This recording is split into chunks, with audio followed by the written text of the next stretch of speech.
first thing you want to do before working on any electrically driven air compressor is to make sure the compressor itself is turned off, the power to the compressor is turned off, and if possible, that the air compressor is unplugged from the power service. Once you feel you're sure that you've turned off the power to the compressor and disconnected any additional power sources that might operate the air compressor, you want to use your multimeter or an amp probe to check to make sure that you are sure that there is no power being delivered to the air compressor. Use your multimeter to make sure that you don't have any operational power going to the compressor systems. Once you have verified this, you can move on to the next step of draining the tank or system pressure to make sure that the compressor is safe to operate. Once you verify that the air compressor is turned off and all electrical power has been disconnected from the air compressor, you want to make sure that you drain the system pressure from the tank of the compressor where you're working with. Make sure that this pressure has been drained down to zero. You can check by checking your tank pressure gauge to make sure that it reads zero.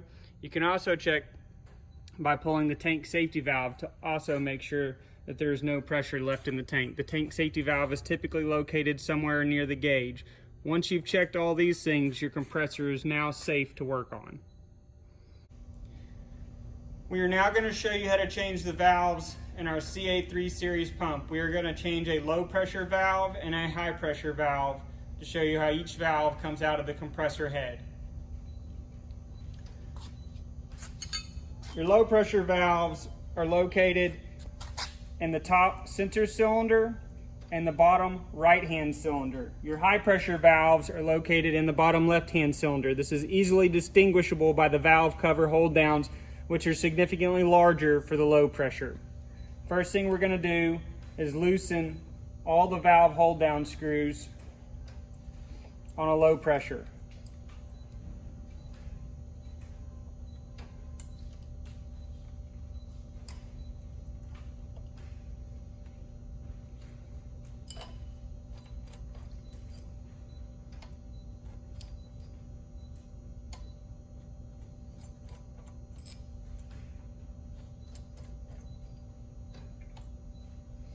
Once those are loosened, use a flathead screwdriver to help remove the valve cap and hold down. You can then simply pick the valve out of the head of the compressor to inspect or replace it. To replace the valve, follow that same process.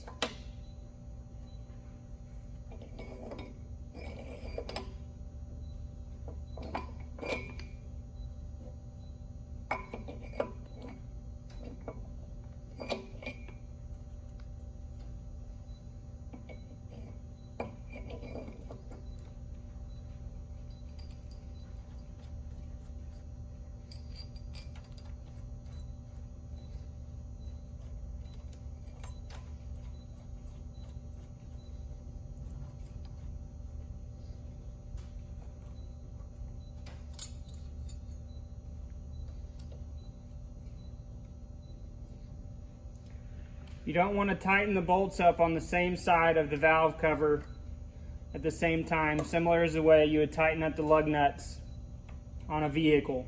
If you tighten all the bolts up on the same side at the same time, you won't get an even seal on the valve hold down.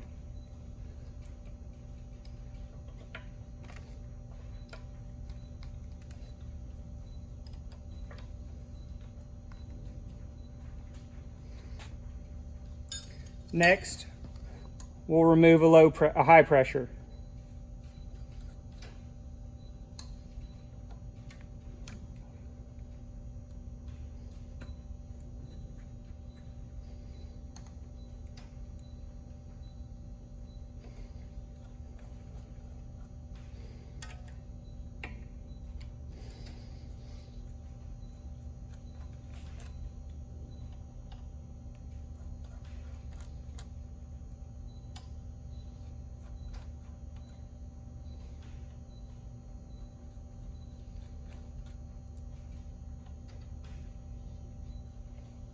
Again,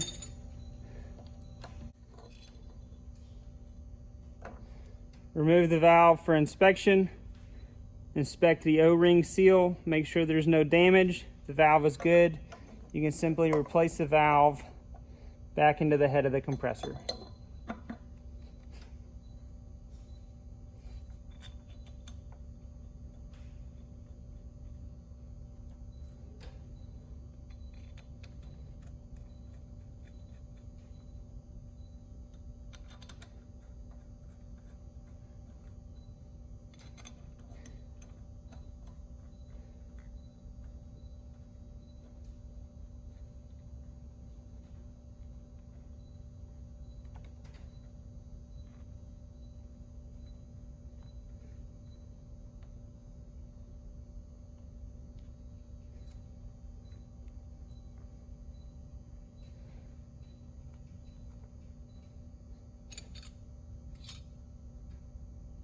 In that short period of time, you have now replaced 2 of the 6 valves in a CA3 series pump.